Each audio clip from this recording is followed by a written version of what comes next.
अब बात बिहार की करते हैं। 17 अगस्त को बिहार के सासाराम से शुरू हुई राहुल तेजस्वी की वोटर अधिकार यात्रा आज सीमांचल क्षेत्र में प्रवेश कर गई। बिहार में मुस्लिम वोटों की सियासत के लिहाज से यह क्षेत्र बेहद अहम है, क्योंकि यहां की तमाम सीटों पर मुस्लिम वोटरों की अच्छी खासी तादाद है। सीमांचल क्षेत्र में आने वाले 4 जिले मुस्लिम आबादी 35% से भी ज्यादा है और इसीलिए सभी की नजर इस वक्त यहां पर टिकी हुई है। राहुल तेजस्वी एक जीत पर उन इलाकों में जहां पर कहा जाता है कि मुस्लिम फैक्टर काम करता है। अब इस यात्रा से किसको फायदा होगा, किसको नुकसान होगा, ये चुनावी परिणाम बताएंगे, लेकिन अभी पूरी कोशिश की जा रही है सभी दलों की तरफ से। अमित भारद्वाज हमारे सहयोगी इस वक्त हमारे साथ जुड़े हुए हैं। अमित, वोटर अधिकार यात्रा सीमांचल क्षेत्र में राहुल तेजस्वी की जोड़ी कितना कामयाब, कितनी क्या तस्वीरें दिख रही हैं वहां? हिमांशु, देखिए, जो स्थानीय दल हैं और उनका जहां जहां ताकत है उसका इस्तेमाल करने की कोशिश हो रही है इस वोटर अधिकार यात्रा में। सीमांचल में आमतौर पे हम मुस्लिम वोट बैंक की बात करते हैं, लेकिन आज जो पहला ब्रेक लगा वोटर अधिकार यात्रा में वो उस इलाके में था जहां पे मखाने की खेती होती है और एक अलग तरह की तस्वीर आपको दिखाई देती है। कटिहार का ये इलाका है, लेकिन जो लोग उस मखाने की खेती में मजदूरी करते हैं दरभंगा से आते हैं। अब दरभंगा में भी मखाने की खेती होती है, लेकिन सोचिए कि बेरोजगारी और वहां पे रिसोर्सेस की कमी का आलम यह है कि कटिहार में आके अपने ही राज्य में माइग्रेटेड लेबर के तौर पे काम करते हैं। तो मुकेश सहनी राहुल गांधी और तेजस्वी यादव को उस पूरे मोहल्ले में ले गए जहां पे बड़ी संख्या में तकरीबन 50-60 हजार से ज्यादा की संख्या में दरभंगा के लोग मखाने की खेती में मजदूरी का काम करने आते हैं और मुकेश सहनी के अपने समुदाय से आते हैं।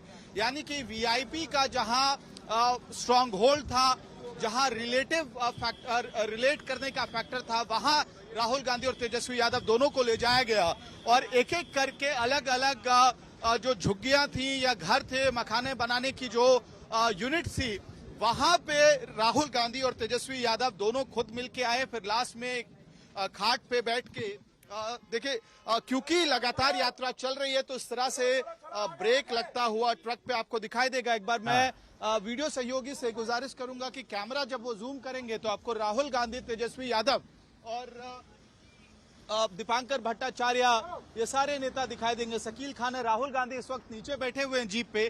तो ब्रेक के बाद जब यात्रा रिज्यूम हुई है तो जीप से यात्रा शुरू हो गई। अब धीरे धीरे कटिहार के इंटीरियर्स में यात्रा चलती जाएगी और फिर देर रात आज पूर्णिया में हॉल्ट होगा, जहां से एक और इंटरेस्टिंग तस्वीर हमें शायद देखने को मिल सकती है, क्योंकि बड़ी लंबी चर्चा रही है कि पप्पू यादव इस यात्रा में कैसे एकोमोडेट होंगे। पप्पू यादव पूर्णिया के स्थानीय सांसद हैं और इससे पहले जब यहाँ पे वोट चोरी या वोट अधिकार को लेकर आरोप लगाया था राहुल गांधी और तेजस्वी यादव ने, तो उस वक्त जीप पे पप्पू यादव की एंट्री ना होने को लेकर विवाद हुआ था।